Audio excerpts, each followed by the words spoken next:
In 1970, the National Executive Council of the Anglican Church of Canada appointed a task force to consider the challenges and opportunities for ministry in Northern Canada.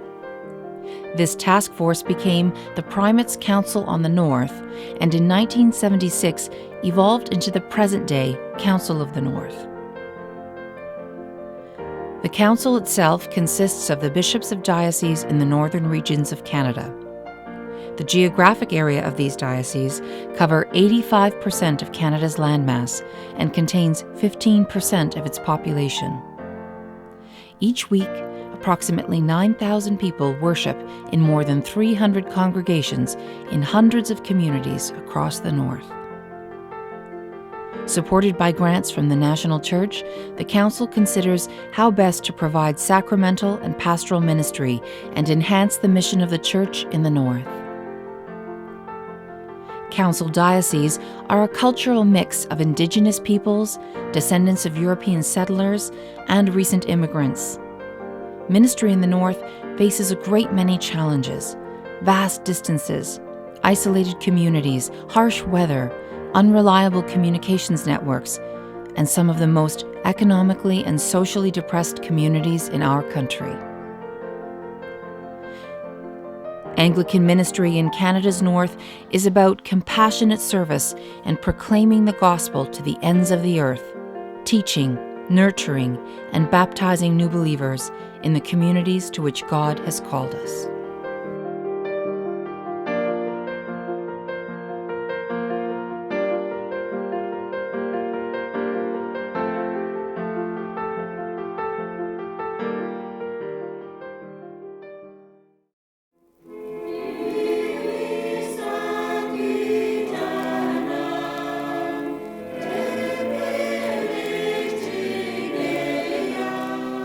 Nearly half of the clergy in the Council of the North are unpaid.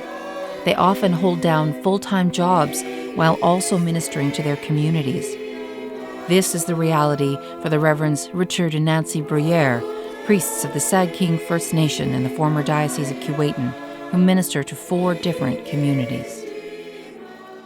What is that like if you hold a regular job and then you do ministry, you have to fit it in around that? Is that challenging? It's very challenging, especially people call any time. Yeah, They need yeah. you just any time. Yeah, well, all hours at night. Sometimes 2, 3 o'clock in the morning, we get a call from relatives or people from that are sick in Winnipeg. Mm-hmm. So we have to rush to Winnipeg. It's an hour and a half drive to Winnipeg, and there's some people from Northern Ontario. When they ask for a clergy, they phone us up. So we go there and. Because many people from Northern Ontario get sent to Winnipeg when Yeah, they have a sick. yes, they do. I Yeah, know that. yeah, Yeah. yeah. So we get called to Winnipeg and we go pray for people in the hospital, and it is challenging. It is, yeah. But it's also very rewarding after, yeah. And the challenge for us is financially. So it's always a challenge for Nancy and I. And what does it mean to you and as a priest and to your community that you have support through the Council of the North and the support from the rest of the church? It helps us a lot, and it helps us a lot. And one of the things that really helps us is that we're not alone. Like there's a lot of other people in our position, like clergy, that are facing the same things, and we tell each other stories, and that's a support for us. Most of our non-stipendiary priests get their vocation in and from their communities. They are people who feel called by God to respond to the needs of their community in the service of Christ, in reaching out to them. The Council of the North is blessed by the ministry of hundreds of non-stipendiary clergy. In many cases, they are unpaid. Some of them have full-time secular vocations. Some of them devote themselves full-time to their ministry without adequate compensation or support. It's a challenge across the North.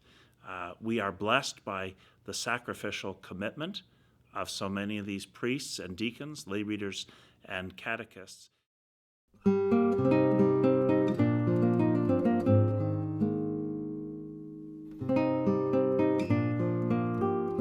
The Council of the North is committed to its vision for pastoral and sacramental ministry.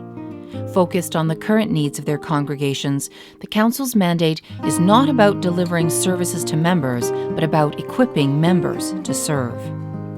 The bold and courageous moves in the Diocese of Moosonee and Keewatin, as well as the new experimentation that is going on all across the Council, bear witness to change. Consolidation of ministry and multi-point parishes, development of ecumenical and shared ministry, stewardship initiatives designed to re-engage local ownership of ministry, training of lay ministers and locally raised clergy, as well as the renewing of ministry with Indigenous Anglicans. There have been places in the southern part of the diocese where we've had to actually deconsecrate churches and close out congregations, but mostly very tiny ones, and either just a handful left, or in fact, in a couple of cases, nobody left. But for the most part, while smaller numbers of clergy, we have a program. Since I've become bishop, we've developed a new program of raising up local leadership to carry on in an ordained capacity and an on-stipendiary capacity, people in their own communities. And I've ordained 3 people in that already, who were basically already working toward it. And I have 2 more this summer that are being raised up locally and have had enough training. And there's a commitment on their part to continue with training as they go forward.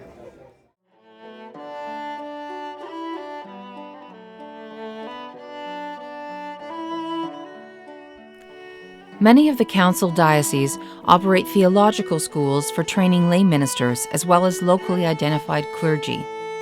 Local or regional delivery of training is less disruptive to the worship and cultural life of congregations and is less costly for the student. It also enables theological training to be interpreted and applied more effectively in the local context. The Diocese of Brandon operates the Henry Budd College for Ministry. The Indigenous Spiritual Ministry of Mishamakwish operates the William Winter School of Ministry. The Diocese of Saskatchewan operates the James Settee College. The Diocese of Yukon operates the Bishop's School for Yukon Ministries, and the Diocese of the Arctic operates the Baker Lake Training Center. Studies cover a variety of topics: understanding the Bible, leading Anglican worship in Indigenous languages and English, preaching and teaching the Christian faith, pastoral ministry and counseling, and the tradition and wisdom of the elders. While not all dioceses of the Council of the North run schools of theology, all are actively engaged in bringing trainers and education to their parishes in ways that enhance local ministry needs.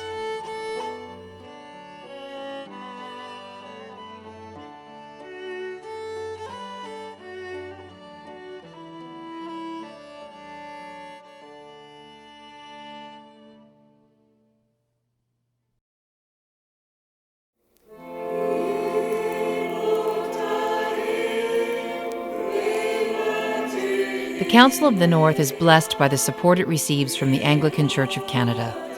For every $100 that Anglicans give in their parishes, approximately $1 will go to support the ministry of our church in the North. The Council continues to benefit from donations received through the Gifts for Mission catalog and the Anglican Appeal. In 2014, donations received through the Anglican Appeal were used to fund local mission projects in the Council, which included a clergy conference in the Arctic, gathering elders for the birth of the Diocese of Mishamakwish, a targeted First Nations ministry in Whitehorse, the work of the diocesan Indigenous bishop in Saskatchewan, developing lay readers and exploring vocations in the Diocese of Caledonia, and supporting a healing gathering in the Diocese of Moosonee. The Council of the North also benefits from a growing number of supportive relationships between congregations, ACWs, and individuals with particular ministries in the North.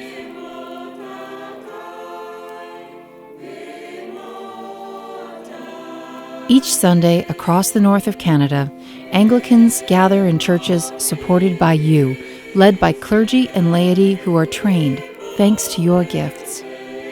Your support enables the sacramental and pastoral ministry to carry on in remote and isolated communities across the North.